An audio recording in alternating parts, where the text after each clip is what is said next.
Welcome, everybody, to another behind the scenes of Shadow City Mysteries House of Skye.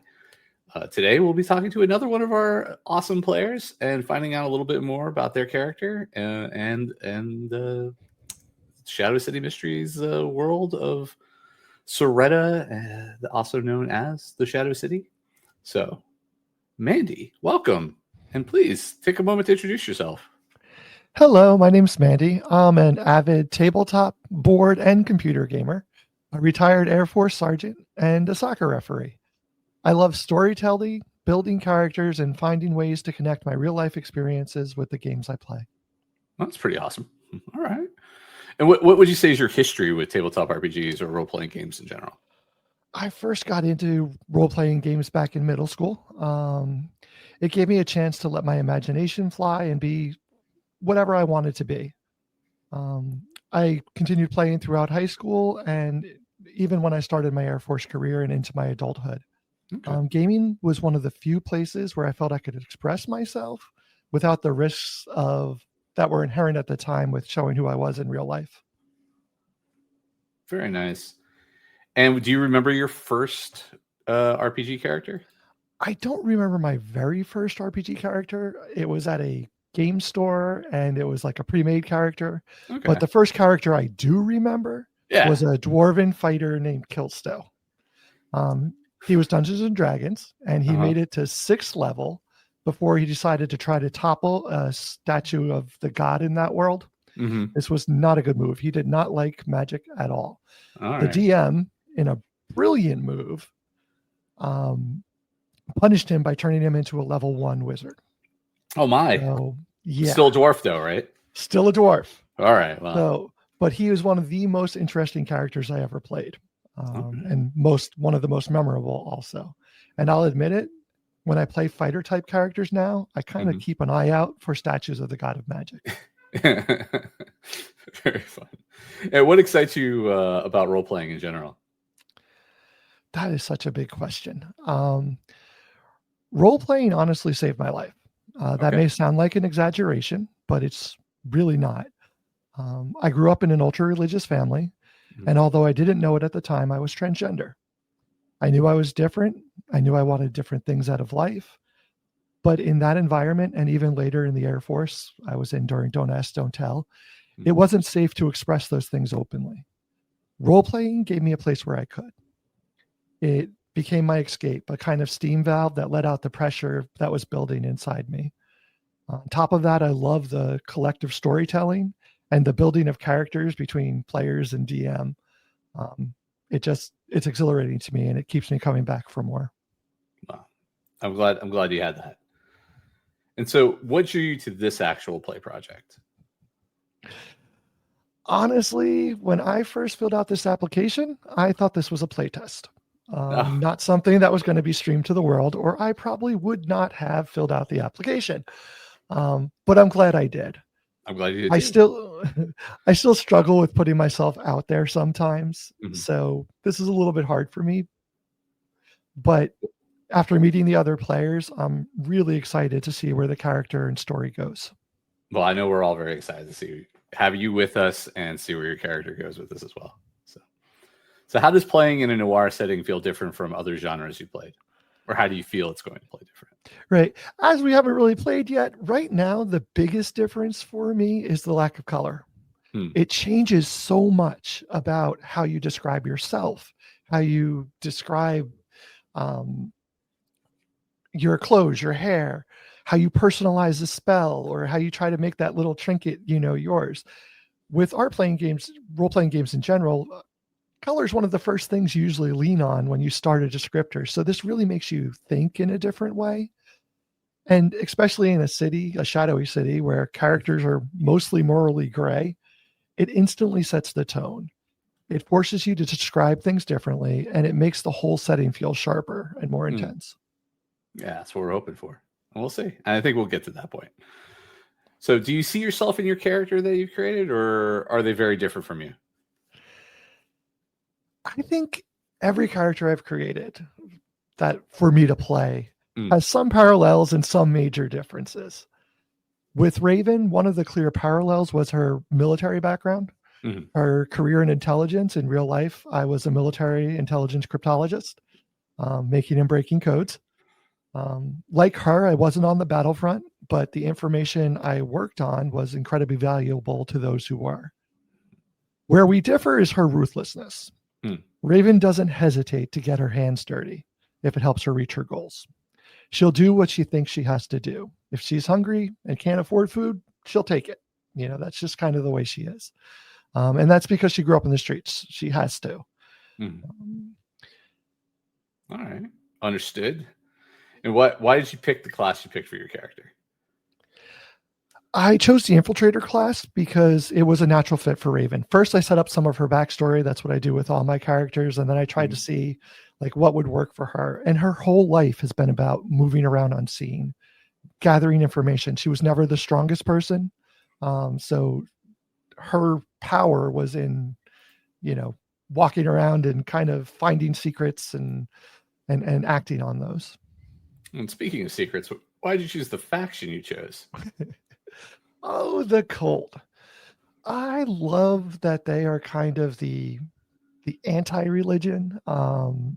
That they are kind of like they want the world to be a completely different place than it is. I also love that they are like the one faction that works most in like a unity. So they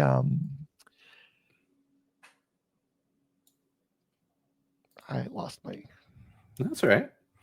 No, I mean collectively, right? So they're a small group, but they don't have the numbers, but because they don't have the numbers, they work well together to achieve their goals. So Right. And they also work in the shadows, which was another thing that really worked for me. Yeah. So it's a great combination, infiltrator and Cult of Tenebrous.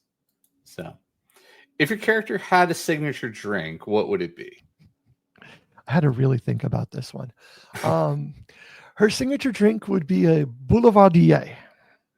Okay. Which is a Miska whiskey, yeah. which is a Miska whiskey, Campari, and vermouth with a little orange twist. Oh, that sounds it's nice. bitter. It's bitter and strong, layered like her secrets, and less common than like an Americano. Okay. Yeah. Very nice. And would you say Raven's more of a planner or an improviser? Another one of those really open-ended questions. Yeah. She's definitely a planner to start with. Mm-hmm. She likes to calculate, observe, and set up things so that the odds are in her favor. She doesn't act without a plan, but she also knows that no plan survives first contact. Mm-hmm. So when things fall apart, she adapts quickly. And she is able to improvise and turn unexpected situations into opportunities. It's that balance of preparation and adaptability that I think makes her so dangerous. Definitely. And if Raven had to pick a theme song, what would it be? Just thinking of where they are and what they're coming into right now. Raven's theme song would be A Warm Place by 9 Inch Nails. Okay. It's haunting and sparse, almost empty at first, but with layers that build underneath. Right. That really reflects her. On the surface, she's cold and unreadable, but underneath there's depth, there's pain, and the's purpose. She has a mix of sadness and strength that both captures the shadows she lives in, but also the resilience she uses to live through it. Okay. I'm excited to meet Raven, get to know them a little bit better, especially in play. Before we get there, for those that are watching and those that are just starting to get to know Shadow City, one of the things I like to kind of explain until we kind of hammer that home, and you touched on it earlier, is the lack of color in the world. And that's a big part of our world. Our world isn't just black and white because it's thematic. It's black and white because it happened to the world, and as it's told, it's been centuries since color left the world. The church teaches that the death of color was the final curse of the goddess of darkness upon her defeat by the gods of light. It lingers as a sign to be ever vigilant against the lure of evil. What else could be lost if the gods must intervene again on so grand a scale? People of science claims it's something strange about how light refracts in the atmosphere, and one day they hope that rocketry and photography improve to the point that they can confirm whether color can still be seen from space. Neither can truly explain why some things, the high-tech and the mystical, still show in color. The day-to-day life of citizens of the world is one of monochromatic. Pops of color from turnstone-infused objects draw every eye in appreciation, while color where no text should be breeds fear of arcane threats, hidden beneath the popular veneer of science. And I touched on something else here, which is turnstone and clockwork, which is a big part of our world. So, one of our main games that we're working on is Shadow City Mysteries, a Clockwork Noir. And so clockwork being a key word there, besides the noir. I'll explain a little bit more of what's going on there. So not long after the War of Gods came the discovery of solargium, commonly just called turnstone. This semi-hard rock is permanently oriented to face the sun, revolving once every 24 hours and grinding itself into smooth sand rather than allow any force to stop its turning. Initially, it was something of a curiosity. Shards of it could be used to unerringly tell time, and a big enough slice could power a mill. But under any significant load, such as gearing to transform a 24-hour rotation into a faster one, the rock tends to pulverize itself against the metal. The Industrial Revolution came when scientists figured out two key tricks: blending and infusing the turnstone dust into harder metals, and a semi-mystical trick of using mirrored plates to allow it to rotate along any reference point. Power was now reliable, portable, and endless. Turnstone's only limitation is the science of metallurgy. Increasingly small, intricate, or powerful devices put strain on the gearing that requires increasingly durable metals to house the solargium. Power never runs out, but gears can strip out. Every year, the world's scientists and engineers make breakthroughs in what clockwork is capable of. Other sciences, such as chemistry, have lagged from what might be expected in an early modern society, due to the sheer ease of making discoveries of new applications for clockwork. Society has automobiles, electricity, clockwork wound weapons, and even intricate cybernetic prosthetics and automatons made of countless tiny gears. One of the properties of turnstone that scientists can use, but not explain, is that it responds to human will. A prosthetic arm or leg powered by solargium works as well or better than the original, with no clear reason for the interface with human nerves. The real problem with turnstone is that it's needed for everything. Having long exhausted its own reserves of the mineral, the globe's sole superpower, Vesipon, embarks on wars across the planet with increasingly thin pretexts in order to open up new mines for the material. And as I mentioned Vesipon and the wars, this touches on something you mentioned, that your character Raven is in the war. And actually all the characters are forced into being in the military service for some period of time. Because even though Shadow City is sort of our Casablanca, if you will, in the world, in the country of Vesipon, every single member within society has to serve to help gather this material across the globe for its country. So now, going back to the city, Shadow City, also known as Soretta, but Shadow City is the common name that most people on the streets refer to it. How about telling us a day in the life of Raven? How does a typical day for Raven go? A typical day.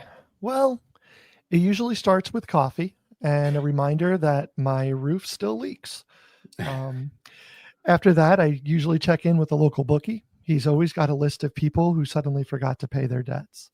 Now, I don't break kneecaps. That's sloppy work.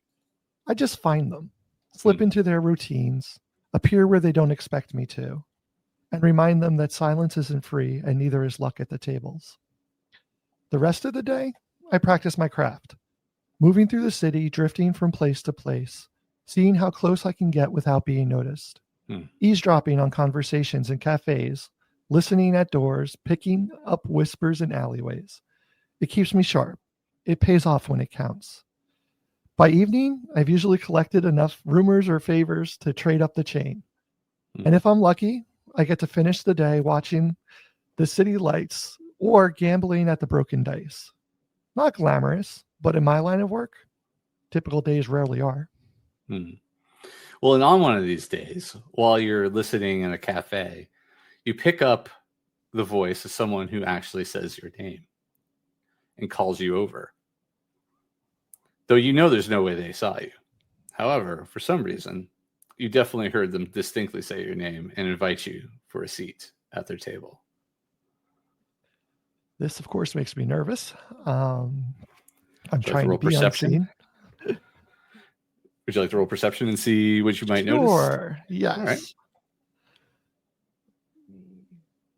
Find my character sheet. Should be under It journals. is. I just didn't open it. That's all right. Sorry about that. No, no worries. All right. So perception.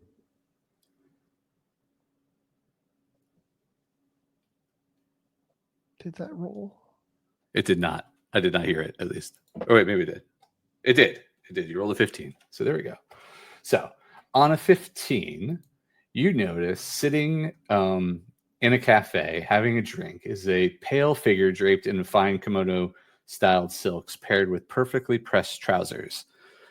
They also have a delicate parasol in one hand, kind of leaning against the table, and a tiny stylish hat perched just atop their head. Their watchful eyes take in every detail without a word. You notice that there is a crest upon their lapel, and it's the only symbol they appear to be wearing. Also, they have very pale skin and, like I said, a small fashionable hat that stands out immediately. They have immaculate clothing and an ever-present parasol, and their movements are very controlled, with every gesture purposeful. Their eyes are scanning the cafe without haste, yet are missing nothing. Behind them is a tall man in a sleeveless button-up shirt and suspenders.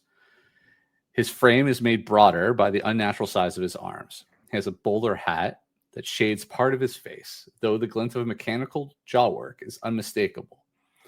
His clothes are pressed and spotless, his shoes polished to a mirror shine, and he carries himself with the posture of a soldier and the silence of a watchman. He, too, has a crest upon his suspenders. Now, let me just check one other thing. You also notice above them is a raven with a cataract-clouded eye that gives it a strange look. Its gaze feels oddly fixed and sharper than most birds. And there's a ripple of faint static that crackles around it, like heat off of a stone. This seems to be the direction of where the voice that calls your name is from. My interest perked. I'm going to make my way to the table. All right. Would you like to make an insight or any other? Yeah, especially, do I recognize either of these two people or have any idea who they are, kind of thing? No, I mean, I'll give you a little bit more about the larger man. So you notice he has a jaw that's mechanical, and he has oversized prosthetics as well, right? You notice that their prosthetics are unusually clean and muted. And they're not the brass or iron common in the city.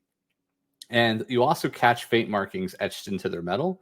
They're military symbols, though not immediately identifiable. You could possibly roll a history check to see if you understand a little bit more about that. You could make insight checks against them as well. And if you want, you can make a nature or animal handling check about the raven.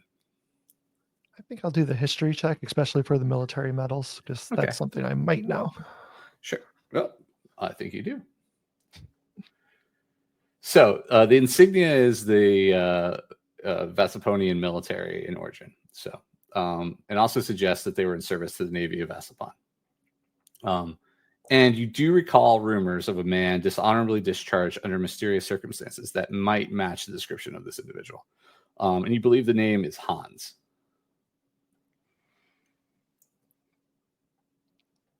Okay.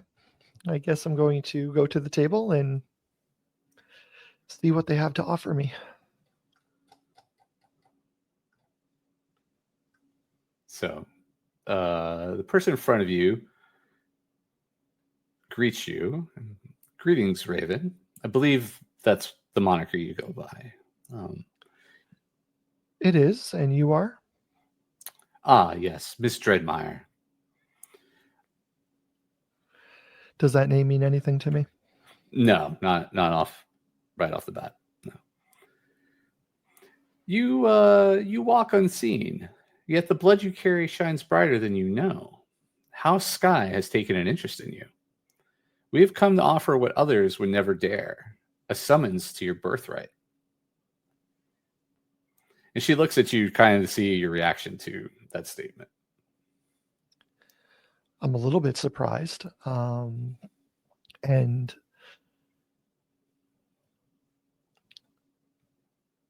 then Hans just kind of says, Skye Estate, at week's end, there will be others. Well, thank you for the invite. I'll consider it. Good. You already understand what others will take time to learn. This is not simply an invitation. It's an ascension. You will be stepping into a life far larger than you imagined. And they hand over a folded black card with the Skye crest that they wear on their chest, pressed in burnished gold. And they present it to you with ceremony, almost as if it was a relic. I accept it.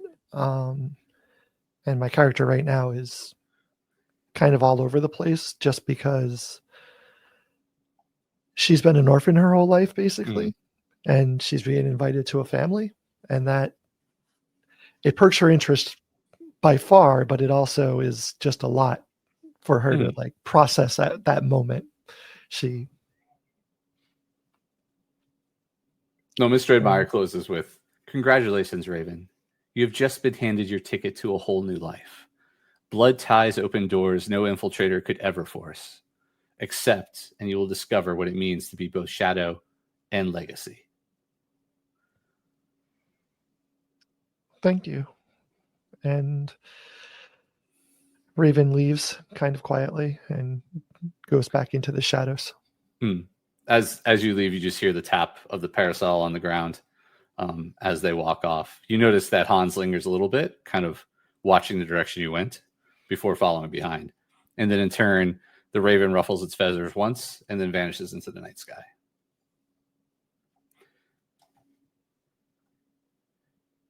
Do you look at the invite? Yes, absolutely. Once I am by myself, So the invite inside says, by the will of Eston Skye, your presence is required at the Skye Estate at week's end. Attend and take your place in the legacy of House Skye. I put the ticket to House Skye in my pocket and go about my day. And the week goes about as normal for Raven, and then when they're ready to head out to the address, you note that it is, and I will kind of show it here. Well, that might be hard to see. Let's do it this way. There we go. So the main city itself is all this area here. So places you're familiar with, such as the Broken Dice that you mentioned, right, is over here in Little Singara and in Midtown.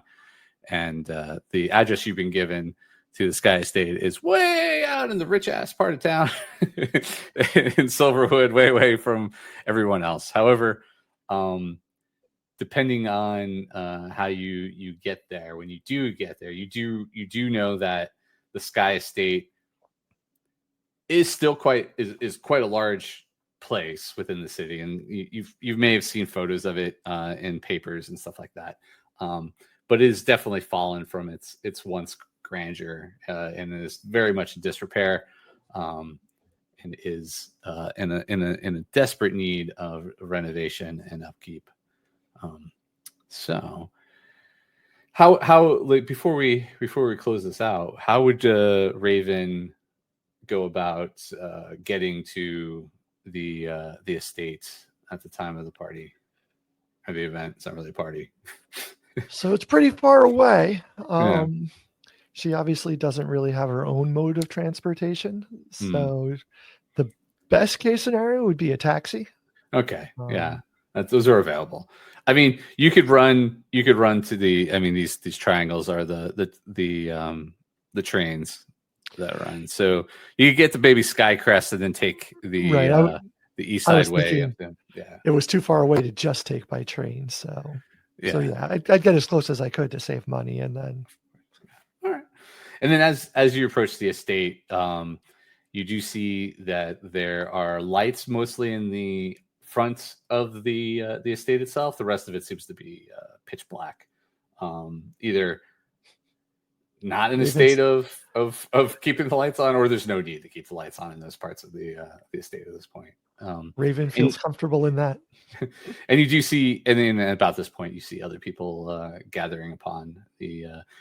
Just a question for you: would Raven arrive extra early, on time, a little bit late? She would probably arrive early, but not actually enter, and just kind of watch for a while, see what see the other people, see if she can pick anything up, kind of thing. Excellent. All right. Well, that will close and prepare for the basically start of our first actual play with all the characters on October 7th at 9 p.m. Eastern Time on Twitch TV at Play On Words, and also YouTube at Play On Words Studios. And before then, hopefully you're watching this on Twitch TV and YouTube, so you already know where to go. But yeah, thank you so much, Mandy. And I'm looking forward to seeing Raven come even more alive in the city, and seeing how they take to their new family. Yeah. Thank you for having me, and I also cannot wait for that day. So looking forward to this game starting. It's sooner than we think. All right. Yes, it is.